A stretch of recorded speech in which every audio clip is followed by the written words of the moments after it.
السلام علیکم ورحمۃ اللہ وبرکاتہ۔ امید کرتا ہوں کہ تمام بھائی بخیر و عافیت ہوں گے۔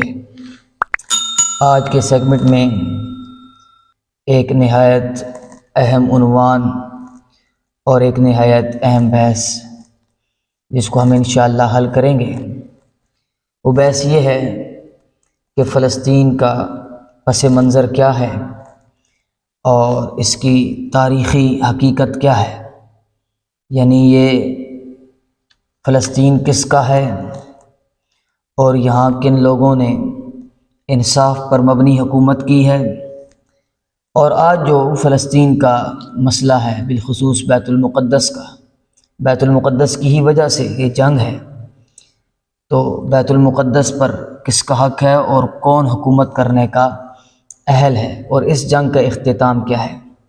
انشاءاللہ کوشش کریں گے کہ مختصر وقت میں ایک ہی نشست میں ہم یہ بحث ختم کر پائیں، لیکن اگر طویل ہوئی تو پھر انشاءاللہ ہم 2 سیگمنٹ کر لیں گے۔ دوسرے سیگمنٹ میں ہم انشاءاللہ اس بحث کو اختتام تک پہنچائیں گے، اس کا نتیجہ نکالیں گے۔ میں آپ کو کوئی تاریخی پس منظر کی طرف لے کے جانا چاہتا ہوں تاکہ ساری بات ہمارے سامنے کلیئر ہو اور ہمارے سامنے سارا پس منظر آ جائے۔ حضرت ابراہیم خلیل اللہ علیہ السلام یہ تمام انبیاء کے تقریباً، یعنی حضرت ابراہیم علیہ السلام سے جو پہلے انبیاء ہیں ان کی تو بات نہیں ہو رہی، کیونکہ ابراہیم علیہ السلام کے بعد کی ہم تاریخ بیان کر رہے ہیں۔ تو ابراہیم علیہ السلام کے بعد جتنے بھی انبیاء آئے تو وہ ابراہیم علیہ السلام کی ہی اولاد میں سے آئے، یعنی یہ تقریباً تمام انبیاء کے جد امجد ہے۔ یعنی ایک بات کہنے کا مقصد یہ ہے کہ ابراہیم خلیل اللہ علیہ السلام وہ ہستی ہیں جو تمام اہل کتاب کے ہاں مشترکہ ہیں، اور تمام اہل کتاب یعنی اگر مسلمان ہیں تو وہ بھی حضرت ابراہیم علیہ السلام کی عزت کرتے ہیں، تکریم کرتے ہیں اور انہیں اپنا پیشوا اور امام مانتے ہیں۔ اگر یہودی ہیں جن پر تورات اتری تو وہ لوگ بھی حضرت ابراہیم علیہ السلام کو عقیدت کی نگاہ سے دیکھتے ہیں اور ان کو اپنا امام اور پیشوا مانتے ہیں۔ عیسائی ہیں حضرت عیسیٰ علیہ السلام کے ماننے والے جن پر انجیل نازل ہوئی، تو وہ لوگ بھی حضرت ابراہیم علیہ السلام کو عزت و احترام کی نظر سے دیکھتے ہیں اور ان کو اپنا امام اور پیشوا مانتے ہیں۔ یہی بحث رسول اکرم صلی اللہ علیہ وسلم کے دور میں بھی تھی اور آج تک یہ بحث باقی ہے۔ یعنی جب نبی کریم صلی اللہ علیہ وسلم مدینہ منورہ تشریف لے کے گئے تو وہاں یہودی اور عیسائی بستے تھے، تو وہ لوگ کہنے لگے کہ ابراہیم علیہ السلام یہودی تھے، عیسائی کہنے لگے نہیں، ابراہیم علیہ السلام عیسائی تھے۔ مشرکین مکہ چونکہ جاہل تھے، ان کے پاس کوئی کتاب تو تھی نہیں، وہ بھی ان کی سنائی باتوں میں کہنے لگے کہ ابراہیم علیہ السلام مشرک تھے، باقاعدہ مشرک کے الفاظ ہیں، یعنی ہماری قبیل میں سے تھے۔ تو اللہ تعالیٰ نے قرآن پاک میں ان کا جواب دیا کہ ما کان ابراہیم یہودیا ولا نصرانیا ولکن کان حنیفا مسلما وما کان من المشرکین۔ ابراہیم علیہ السلام یہودی بھی نہیں تھے، عیسائی بھی نہیں تھے، ولیکن کان حنیفا مسلما، لیکن وہ حنیف تھے۔ حنیف کسے کہتے ہیں؟ جو یکسو ہو، جو تمام دروں سے ہٹ کر ایک در کی جانب جھکنے والا ہو، ایک در کی جانب جانے والا ہو، اسے حنیف کہتے ہیں۔ مسلمہ اور مسلم تھے۔ مسلم کسے کہتے ہیں؟ یعنی جس کا جز جس کا عضو جسم کا ہر حصہ اللہ کی فرما برداری اور اللہ کی اطاعت میں گزرے، اسے مسلم کہتے ہیں۔ وما کان من المشرکین، اور شرک کرنے والوں میں سے بھی نہیں تھے۔ دوسری جگہ اس کا جواب دیا کہ کیسے کہتے ہو کہ ابراہیم علیہ السلام یہودی تھے، یہ کیسے کہتے ہو کہ ابراہیم علیہ السلام عیسائی تھے؟ حالانکہ توراۃ اور انجیل دونوں کتابیں حضرت ابراہیم علیہ السلام کے بعد نازل ہوئی ہیں۔ جب ابراہیم علیہ السلام پہلے گزر چکے ہیں تو وہ یہودی اور عیسائی کیسے ہوئے؟ تو وہ لوگ بھی، آپ کو یہ بات بتانے کا مقصد یہ تھا کہ وہ حق جتلاتے تھے کہ ابراہیم علیہ السلام ہم میں سے تھے، اور عیسائی کہتے تھے کہ ابراہیم علیہ السلام ہم میں سے تھے، مسلمان کہتے تھے کہ نہیں، ہم ابراہیم علیہ السلام کی ملت کی اتباع کرنے والے۔ تو یہ جنگ اس وقت سے لگی۔ دوسری اہم بات یہ ہے کہ ابراہیم علیہ السلام کے 2 بیٹے ہیں معروف جو نبی ہیں، اس کے علاوہ بھی مورخین نے اور محدثین نے کئی بیٹے حضرت ابراہیم علیہ السلام کے لکھے ہیں، لیکن جو مشہور بیٹے ہیں جن کو اللہ تعالیٰ نے نبوت دی وہ 2 بیٹے ہیں۔ ذرا آپ توجہ کریں گے تو انشاءاللہ یہ بات یاد رہے گی۔ پہلے بیٹے ہیں اسماعیل علیہ السلام، اور دوسرے بیٹے ہیں حضرت اسحاق علیہ السلام۔ 2 الگ الگ بیویوں سے ہیں۔ اما ہاجرہ رضی اللہ تعالی عنہا کے بطن سے حضرت ابراہیم علیہ السلام کے بیٹے اسماعیل علیہ السلام ہیں، اور اما سارہ رضی اللہ تعالی عنہا کے بطن سے حضرت اسحاق علیہ السلام ہیں۔ یہ جو 2 بیٹے ہیں اللہ تعالیٰ نے ان کو بڑی عظمتیں دی اور بڑی شانیں دی۔ اسماعیل علیہ السلام اور اما ہاجرہ کو اللہ تعالیٰ کے حکم کے بعد حضرت ابراہیم خلیل اللہ علیہ السلام لے کر مکہ کی سرزمین میں لے آئے، ان کو وہاں چھوڑا۔ لیکن جب اللہ نے حکم دیا کہ اپنے بیٹے کو بیابان جنگل میں چھوڑ آئیے، تو حضرت ابراہیم علیہ السلام اپنے بیٹے کو لے کر اور اپنی بیوی کو بھی لے کر وہاں پہنچے جہاں آج بیت اللہ ہے۔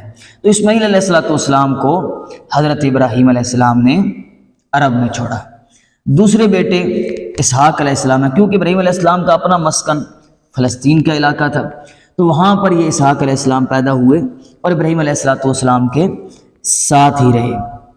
اسحاق علیہ السلام کے بیٹے ہیں جو مشہور نبی ہیں، معروف نبی ہیں، حضرت یعقوب علیہ السلام۔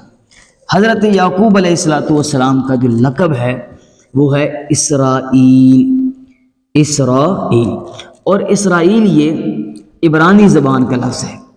عبرانی زبان کے اندر اسرائیل، اسرا جو ہے یہ عبد کے لیے آتا ہے، عبد بندہ، عبدہ و رسولہ، عبد اللہ کا بندہ، یا عبد کا جو معنی ہے عبد کے لیے یہ اسرا کا لفظ استعمال ہوتا ہے، اور جو ایل ہے یہ اللہ کے لیے استعمال ہوتا ہے، یعنی اسرائیل کا معنی ہے عبد اللہ۔ اس طرح یہ معلوم ہوا کہ یعقوب علیہ السلام کے جو بیٹے ہیں اسحاق علیہ السلام، ان کا لقب ہے اسرائیل۔ اب اسحاق علیہ السلام کے بیٹے یعقوب علیہ السلام کے، بار بار اسحاق علیہ السلام کا نام اس لیے لے رہا ہوں تاکہ ابراہیم علیہ السلام سے سلسلہ آپ کے ذہن میں رہے۔ تو یعقوب علیہ السلام کے 12 بیٹے ہیں جو مشہور ہیں، یوسف علیہ السلام کے 11 بھائی اور 12ویں حضرت یوسف علیہ السلام۔ یہ جو ان کے 12 بیٹے ہیں، ان سے آگے جو اولاد چلی اسے بنی اسرائیل کہتے ہیں۔ بنی عربی میں کہتے ہیں بیٹوں کو، یعنی اسرائیل کے بیٹے۔ تو بنی اسرائیل جو 12 قبیلے چلے وہ انہی 12 بیٹوں میں سے چلے۔ اب جو اہم بات ہے جس کے لیے میں آپ کے سامنے یہاں تک تاریخ لے کر آیا ہوں وہ یہ ہے کہ ابراہیم علیہ السلام کی اولاد میں سے جتنے بھی نبی آئے بنی اسرائیل کے اندر، وہ تمام لازمی طور پر یعقوب علیہ السلام کے بیٹے ہیں، کیونکہ ان کا لقب اسرائیل ہے، ان کو بنی اسرائیل کہتے ہیں۔ اور اتنے انبیاء آئے، یعنی ان کی صحیح تعداد تو اللہ بہتر جانتے ہیں، کہ مفسرین اکرام نے یہاں تک لکھا کہ ایک دن میں انہوں نے 40 انبیاء کو قتل کیا۔ حضرت یحییٰ علیہ السلام کو شہید کرنے والے یہی لوگ تھے، حضرت زکریا علیہ السلام کو شہید کرنے والے یہی لوگ تھے، یعنی حضرت زکریا علیہ السلام کے پیچھے یہ لوگ گئے اور ایک درخت کھلا اور اس نے حضرت زکریا علیہ السلام کو پناہ دی، اور پھر درخت بند ہو گیا۔ ان ظالموں نے اس درخت کو ہی کاٹ دیا حضرت زکریا علیہ السلام سمیت، تو یہ انبیاء کے قاتلین مشہور ہیں۔ مورخین نے بھی یہی لکھا ہے اور قرآن پاک نے بھی یہی کیا ہے کہ وَيَقْتُلُونَ الْأَنْبِيَاءَ بِغَيْرِ حق، انبیاء کو بغیر حق کے وہ قتل کرتے تھے۔ تو تمام انبیاء یعنی ابراہیم علیہ السلام کی اولاد میں سے وہ حضرت اسحاق علیہ السلام کی اولاد میں سے آئے۔ اب حضرت اسماعیل علیہ السلام جن کو حضرت ابراہیم علیہ السلام عرب میں چھوڑ کے گئے تھے، ان میں سے ایک پیغمبر آئے اور وہ ہیں محمد الرسول اللہ صلی اللہ علیہ وسلم۔ ایک موتی آئے اور سب پہ حاوی آئے۔ اب آپ اس بات پہ غور کریں، میں آپ کو دوسری جانب لے کے جانا چاہتا ہوں۔ میں نے آپ کے سامنے یہ تاریخی پس منظر رکھا کہ مدینہ یثرب جس کا پرانا نام ہے، وہاں یہودیوں اور عیسائیوں کا مسکن تو نہیں تھا، یعنی وہ لوگ تو فلسطین، اردن، شام کے رہنے والے لوگ تھے۔ وہ لوگ یعنی جہاں پہ حضرت یعقوب علیہ السلام کے 12 بیٹے تھے، مصر میں بھی رہنے والے تھے، لیکن وہ لوگ مدینہ میں کیوں تھے؟ یہ بہت بڑا سوال ہے مورخین کے لیے کہ عیسائیوں کا، بنی اسرائیل کا جو اور یہودیوں کا، یہ دونوں بنی اسرائیل کے قبیل ہیں نا، تو ان کا جو مسکن تھا وہ فلسطین، شام، اردن، مصر ہے، تو وہ یہ مدینہ میں کیوں آئے تھے، یثرب میں کیوں تھے؟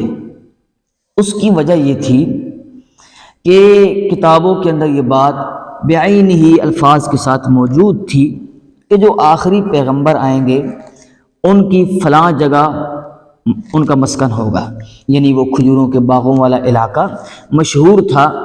تو یہ لوگ عیسائی اور یہودی وہاں سے وقتاً فوقتاً ہجرت کر کے مدینہ میں آنے لگے، یعنی جب آخری پیغمبر آئیں گے، ہمارے مسیحا آئیں گے، تو ہم ان پر ایمان لائیں گے اور ہم ان کا ساتھ دیں گے اور وہ ہمارا دفاع کریں گے اور دشمنوں کے مقابلے میں ہمیں وہ فتح یاب کریں گے۔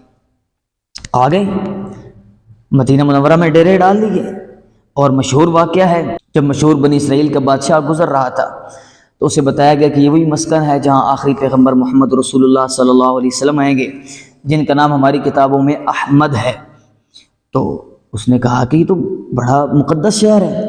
اس نے ایک مکان خریدا اور ایک شخص کے حوالے کیا اور کہا کہ یہ نسل در نسل تمہارے پاس رہے گا، اور جب آخری پیغمبر آ جائیں گے تو آپ نے یہ مکان ان کو تحفے میں دے دینا ہے تاکہ میرا تحفہ ان تک پہنچ جائے۔ وہ نسل در نسل آتا رہا، اور حضرت ابو ایوب انصاری رضی اللہ تعالیٰ عنہ کے پاس تھا جب نبی کریم صلی اللہ علیہ وسلم مدینہ آئے، تو وہ ایوب انصاری رضی اللہ تعالیٰ عنہ نے وہ مکان نبی کریم صلی اللہ علیہ وسلم کو رہائش کے لیے دیا، یعنی اس بادشاہ نے اس وقت ہی ایصال ثواب کر دیا تھا اور نبی کریم صلی اللہ علیہ وسلم کا ساتھ دینے کے لیے وہ مکان دے دیا تھا۔ قرآن پاک کہتا ہے یعرفونہ کما یعرفون ابناءہم، یہود و نصارہ نبی کریم صلی اللہ علیہ وسلم کو ایسے جانتے ہیں جیسے انسان اپنے بیٹے کو جانتا ہے۔ بیٹے کو کس طرح جانتا ہے؟ اگر اس کے بیٹے کی لاش مسح بھی ہو جائے تو وہ انگلی کے پوروں سے اپنے بیٹے کو پہچان لیتا ہے۔ تو یہ بات بالکل واضح تھی ان کی کتابوں کے اندر کہ آخری پیغمبر محمد کریم صلی اللہ علیہ وسلم جب آئیں گے تو وہ مدینہ منورہ میں آئیں گے جس کا پرانا نام یثرب ہے۔ نبی کریم صلی اللہ علیہ وسلم جب آئے تو وہ لوگ نبی کریم صلی اللہ علیہ وسلم کے پاس تشریف لائے اور کہا کہ ہم آپ پر ایمان لانا چاہتے ہیں، ہم آپ کی نصرت کے لیے آئے تھے۔ نبی کریم صلی اللہ علیہ وسلم سے انہوں نے پوچھا کہ آپ کون سی نسل میں سے ہیں؟ تو آپ صلی اللہ علیہ وسلم نے فرمایا ابراہیمی نسل میں سے ہیں۔ کہتے نہیں، ابراہیم علیہ السلام کے کس بیٹے کی اولاد میں سے ہیں آپ؟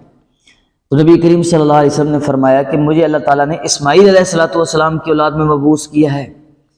فوراً بپھر گئے، کہنے لگے سارے انبیاء اسحاق علیہ السلام کی اولاد میں سے تھے، ہم بھائی اسماعیل کی اولاد میں سے نبی کیوں مانیں؟ یہ چچا بھتیجے کی دد پوتروں کی جنگ جو مشہور ہے وہی جنگ لگ گئی کہ یہ وہ خاندان، ہمارے چچا کا خاندان ہم سے سپیریئر کیسے ہو سکتا ہے، لہٰذا ہم ایمان نہیں لاتے۔ قرآن نے اس کی عکاسی کی ہے، حسدا من عند انفسهم من بعد ما تبین لهم الحق، یہ حسد ہے، یعنی اس حسد کی وجہ سے وہ ایمان نہیں لائے جو انہوں نے اپنی جانوں کے اندر گھاڑ لیا تھا، اپنے ہی دلوں میں اس حسد کو گھاڑ لیا تھا۔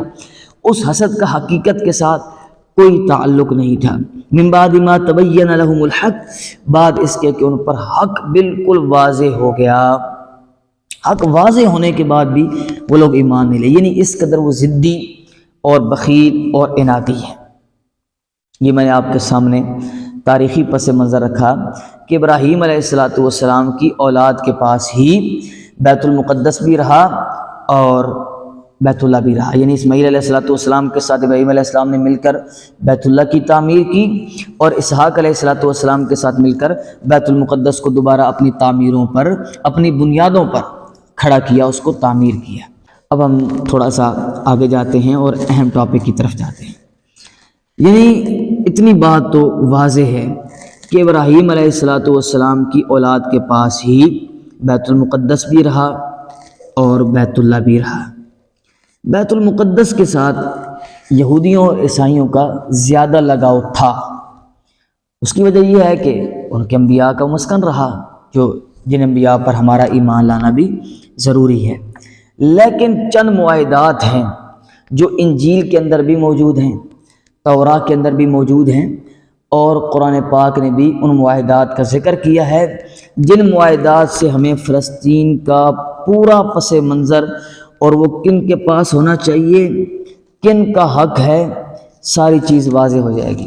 ابراہیم علیہ السلام کے بارے میں قرآن پاک نے کہا کہ وَإِذِ ابْتَلَىٰ إِبْرَاهِيمَ رَبُّهُ بِكَلِمَاتٍ فَأَتَمَّهُنَّ قَالَ إِنِّي جَاعِلُكَ لِلنَّاسِ إِمَامًا۔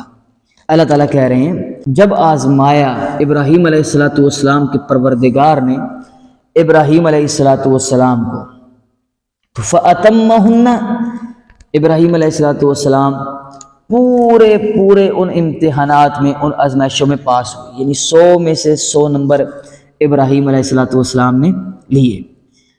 اللہ تعالیٰ نے کہا کہ قال انی جاعلک للناس اماما، میں آپ کو بھائی لوگوں کے لیے پیشوا اور امام بنا رہا ہوں۔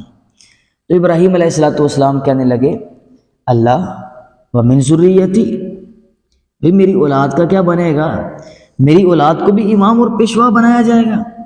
تو اللہ تعالیٰ نے کہا لا ینال عہد الظالمین، سورہ بقرہ پہلے پارے کا آخر ہے، لا ینال عہد الظالمین، میرا عہد ظالموں کو نہیں پہنچے گا۔ یعنی وہ لوگ جو شرک کے اندر مبتلا ہوں گے، اپنی جانوں پر ظلم کرنے والے ہوں گے، لوگوں پر ظلم کرنے والے ہوں گے، ان کو امام کبھی نہیں بنایا جائے گا، ان کو پیشوا نہیں بنایا جا سکتا، کیونکہ وہ ظالم ہیں، ظالموں والے اصول بنائیں گے جس سے قتل و غارت گری ہوگی۔ اس بات کو آپ نے ذہن نشین رکھنا ہے۔ پھر ہم اس کا حل نکالتے ہیں کہ فلسطین پر کس کا حق ہے۔ یعنی لا ینال عہد الظالمین، ہمارا عہد ظالموں کو نہیں پہنچے گا، نہیں ملے گا۔ اتنی بات کلیئر ہو گئی کہ ابراہیم علیہ السلام کی اولاد میں سے جو ظالم ہوں گے وہ کبھی بھی لوگوں کے پیشوا اور لوگوں کے امام نہیں بن سکتے۔ بیت المقدس کی ذمہ داری تو بہت دور کی بات ہے۔ اب ہم تاریخ کے اوراق میں یہ چیز دیکھ لیتے ہیں کہ ظالم کون رہا ہے اور کس نے بیت المقدس کو امن کا گہوارہ بنایا اور تمام ادیان کے لیے اس کو کھولے رکھا۔ یعنی آپ دیکھیں، یعنی بیت المقدس کے فتح ہونے سے پہلے جب محاصرہ کیا گیا تو بیت المقدس کے عیسائی وہ چابیاں نہیں حوالے کر رہے تھے، کہہ رہے تھے کہ ہم چابیاں نہیں حوالے کرتے۔ کیوں؟ کیونکہ ہماری کتاب کے اندر یہ لکھا ہوا ہے کہ جو شخص آ کر بیت المقدس کو فتح کرے گا اور بیت المقدس کی امامت جس کا حق ہوگی اس کی یہ نشانیاں ہوں گی، یہ نشانیاں حضرت نہیں پائی جاتی۔ اور اس کو جو سنجیدہ مورخین ہیں عیسائیت کے، یہودیت کے، انہوں نے تسلیم کیا ہے کہ واقعتاً ہماری کتابوں کے اندر یہ چیزیں درج تھیں کہ وہ بندہ، اس کی کیسی صفات ہونی چاہیے، کیسی صفات ہوں گی جو بیت المقدس کی امامت کا مستحق ہوگا، بیت المقدس کے انتظام چلانے کا مستحق ہوگا۔ تو حضرت عمر رضی اللہ تعالیٰ عنہ کے پاس پیغام پہنچا، واقعہ لمحہ ہے، یہاں پر وہ واقعہ سنانا مقصود نہیں ہے۔ حضرت عمر رضی اللہ تعالیٰ عنہ نے اپنے غلام اسلم کو ساتھ لیا، ایک اونٹ پر تھوڑا سا سامان لادا اور وہی پرانے لباس یعنی پیوند لگے ہوئے نئے لباس پہنا تھا۔ حضرت عائشہ صدیقہ رضی اللہ تعالیٰ عنہ نے کہا تھا کہ آپ ان لوگوں کے پاس جا رہے ہیں وہ کیا کہیں گے؟ کہ 22 لاکھ مربع میل کا حاکم ایسے لباس میں آیا ہے، اب لباس تو اچھا پہنے۔ تو کہتے میں نے نیا لباس پہنا تو پھر مجھے خیال آنے لگا کہ نہیں عمر، یہ لباس تیرے لائق نہیں ہے۔ دوبارہ پیوند لگا، لباس پہنا اور ایک غلام اسلم کو لیا اور سرکاری دورے پر حضرت سیدنا عمر رضی اللہ تعالیٰ عنہ 22 لاکھ مربع میل کے حاکم خلیفہ بیت المقدس کی طرف سفر کر رہے ہیں۔ جب وہاں پہنچے، طے یہ کیا تھا اپنے غلام سے کہ آدھے راستے پر آپ سوار ہوں گے اور آدھے راستے پر میں، یعنی ایک منزل آپ ایک منزل میں۔ جب بیت المقدس کے قریب پہنچے تو قسمت یوں تھی کہ اسلم کے سوار ہونے کی باری تھی اور حضرت عمر کے پیدل چلنے کی باری تھی، اونٹ کی مہار اور لگام پکڑنے کی باری تھی۔ اب وہ غلام کہنے لگے کہ حضرت یہ آپ کی شان کے لائق نہیں ہے، آپ سوار ہو جائیں، میں پیدل چل لیتا ہوں، آپ خلیفہ ہیں، حاکم ہیں، وہ لوگ کیا کہیں گے کہ کیسے ان کے خادمین ہیں۔ حضرت عمر رضی اللہ تعالیٰ عنہ کہنے لگے کیا اسلم تو قیامت کے دن بھی میرا بوجھ اٹھائے گا؟ اللہ، لہٰذا اسلم کو اوپر ہی سوار کیا رضی اللہ تعالیٰ عنہ اور خود لگام کو کندھے پہ رکھا ہوا ہے، وہ چلی جا رہے ہیں۔ قسمت یوں تھی کہ آپ رضی اللہ تعالیٰ عنہ کی جوتی ٹوٹ گئی، ایک ہاتھ میں مہار ہے، اونٹ کی رسی ہے اور دوسرے ہاتھ میں جوتا ہے اور 22 لاکھ مربع میل کا حاکم جا رہا ہے۔ ایسے حکومت کرتے ہیں، یعنی ہم مسلمانوں نے دنیا پر حکومت کر کے دکھایا ہے کہ ہم کیسے خلیفہ ہوتے تھے اور ہم کیسی حکومت کرتے تھے۔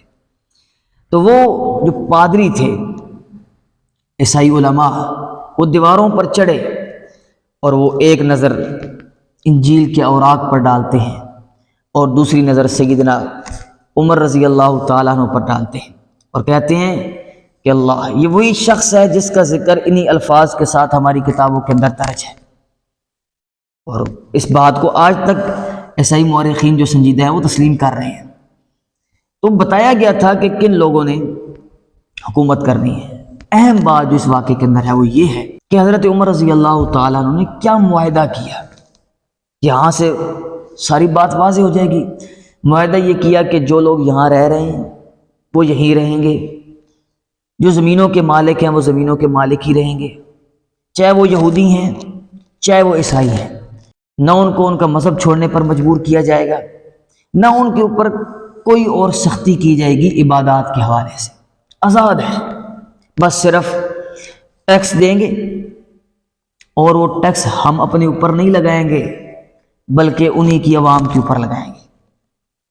کتنی خوبصورت بات کہی حضرت عمر رضی اللہ تعالی عنہ نے، بھئی ہم اپنے پاس نہیں رکھتے، انہی کے پاس، یہ انہی کے غرباء پر یہ ٹیکس لگے گا۔ یعنی عیسائیوں کے لیے بھی بیت المقدس کو چھوڑا اور یہودیوں کے لیے بھی بیت المقدس کو کھلا چھوڑا اور زمین ملکیت کرنے کی اجازت دی۔ یہ حضرت عمر رضی اللہ تعالیٰ عنہ کی ڈیوٹی ہے۔ اب آگے چلیں۔ صلاح الدین ایوبی نے رحمہ اللہ تعالیٰ عنہ جب بیت المقدس کو فتح کیا تو ان کا کیا معاہدہ تھا کہ بھئی ہم مسلمان ہیں، ہم یہاں پر عیسائیوں کو بھی عبادت کرنے کی کھلی آزادی دیتے ہیں اور یہودیوں کو بھی، اور جن کے پاس جو زمینیں ہیں انہی کی ملکیت میں رہیں گی، بس حکمرانی ہماری رہے گی، آپ ٹیکس دیں گے اور آپ کا ٹیکس آپ کے غرباء پر لگے گا۔ یعنی کہ عیسائیوں کو بھی آزادی ہے، یہودیوں کو بھی آزادی ہے۔ یہ تو مسلمان فاتحین کا کردار تھا۔ اب اسی کے مقابلے میں دیکھتے ہیں کہ جب رومنز یہودی تھے، عیسائی بننے سے پہلے سارے رومن یہودی تھے، کیونکہ حضرت عیسیٰ علیہ السلام کو جو واقعہ ہے کہ صلیب پر لٹکایا گیا، ان کے ہاں لٹکایا گیا، ہمارے ہاں یہ ہے کہ وہ صلیب پر نہیں چڑھے، اللہ تعالیٰ نے ان کو پہلے ہی آسمانوں پر اٹھا لیا۔ تو وہ رومنز نے کیا تھا، یہود نے کیا تھا، مخالفت میں آ گئے۔ ہمارے ہاں بھی یہی بات ہے اور عیسائیوں کے ہاں بھی یہی بات ہے۔ تو جب بیت المقدس یہودیوں کے پاس تھا تو کسی عیسائی کو یہ اجازت نہیں تھی کہ وہ فلسطین میں بیت المقدس کے قریب زمین خریدے، زمین خریدنے کی کسی کو اجازت نہیں تھی، اور راستہ بند تھا عیسائیوں کے لیے، داخل نہیں ہونے دیتے تھے۔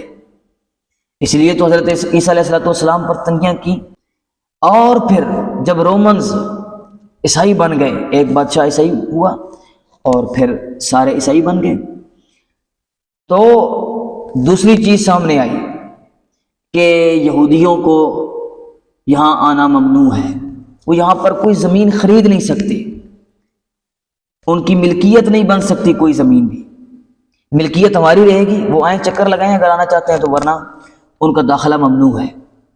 اور قتل و غارت گیری کی گئی، مسلمانوں کی بھی اور یہودیوں کی بھی، اور جب یہودیوں کی حکومت آئی تو انہوں نے عیسائیوں کی قتل و غارت گیری بھی کی اور مسلمانوں کی قتل و غارت گیری بھی کی، یعنی نیشنلٹی دونوں نے نہیں دی، نہ عیسائیوں نے نہ یہودیوں نے۔ اور جب مسلمان فاتحین کے پاس وہ زمین تھی تو ہم نے عیسائیوں کو بھی اور یہودیوں کو بھی نیشنلٹی دی۔ یعنی میں نے آپ کے سامنے 2 پوائنٹ ریز کیے ہیں۔ سب سے پہلی چیز یہ ہے کہ ابراہیم علیہ السلام سے جو اللہ کا عہد ہے کہ ظالم لوگ کبھی بھی پیشوا نہیں بن سکتے، ظالم لوگوں کو حق حکمرانی حاصل نہیں ہے، ظالم لوگ دنیا کی باغ ڈور نہیں سنبھال سکتے، اور پھر ان کا ظلم واضح ہے۔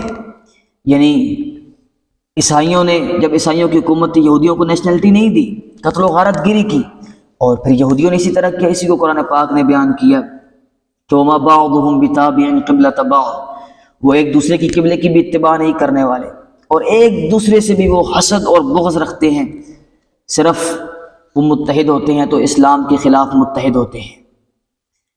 یہ بات بالکل واضح ہے کہ ظالم جو پوری دنیا پر ظلم کرنے والے ہیں، یعنی 2 ہی ملک ہیں جو پوری دنیا کو ظلم کی لپیٹ میں لیے ہوئے ہیں، یا امریکہ جو اپنے آپ کو کرسچن زیادہ تر کہتے ہیں، اکثریت کرسچنوں کی پائی جاتی ہے، یا یہودی جو بیت المقدس پر قابض ہیں اور نہ وہاں مسلمانوں کو نیشنلٹی دیتے ہیں اور نہ عیسائیوں کو دیتے ہیں۔ تو فلسطین اور بیت المقدس پر حق حکمرانی اس کو ہونا چاہیے جس کے دل کے اندر اتنی وسعت ہو کہ جو یہودیوں کو بھی جگہ دے، عیسائیوں کو بھی جگہ دے، کیونکہ ان کے مقدسات موجود ہیں اور ہم ان کے انبیاء کی قدر کرتے ہیں اور عزت کرتے ہیں۔ یہ میرا پہلا پوائنٹ ہے۔ اس پوائنٹ کی وجہ سے حکمرانی کا حق بیت المقدس پر مسلمانوں کا ہے۔ اور دوسری بات کہ ظالم فقط یہودی اور عیسائی ہیں جنہوں نے پوری دنیا کو خون کی لپیٹ میں لیا ہوا ہے، اور ان کی کتابوں کے اندر یہ معاہدہ موجود ہے کہ ظالم لوگ کبھی بھی دنیا کے پیشوا اور خلیفہ اور امام نہیں بن سکتے۔ لہٰذا جو ظالم نہیں ہیں، ہم نے تاریخ سے ثابت کیا ہے کہ ہم ظالم نہیں ہیں، ہم نے راستے سب کے لیے کشادہ کیے، لہٰذا اس سے بھی ثابت ہوا کہ حق حکمرانی صرف اور صرف مسلمانوں کا ہے۔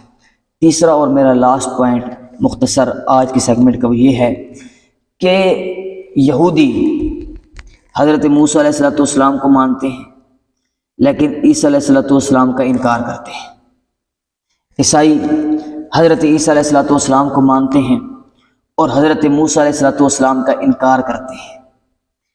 ہم مسلمان موسیٰ علیہ السلام کو بھی مانتے ہیں، ان کی شان میں ادنا سی گستاخی کفر سمجھتے ہیں، حضرت عیسیٰ علیہ السلام کو بھی مانتے ہیں، ان کی شان میں ادنا سی گستاخی کفر سمجھتے ہیں۔ لہٰذا کشادہ دل کس کا ہے؟ ہمارا ہے۔ ہم یہودیوں کو بھی قبول کرتے ہیں، عیسائیوں کو بھی قبول کرتے ہیں۔ آج کے یہودی عیسائی نہیں، ہم ان کے پیغمبروں کی عزت کرتے ہیں اور قدر کرتے ہیں۔ آج بھی اگر کوئی امن پرست ہے تو ہم اس کو قبول کرتے ہیں۔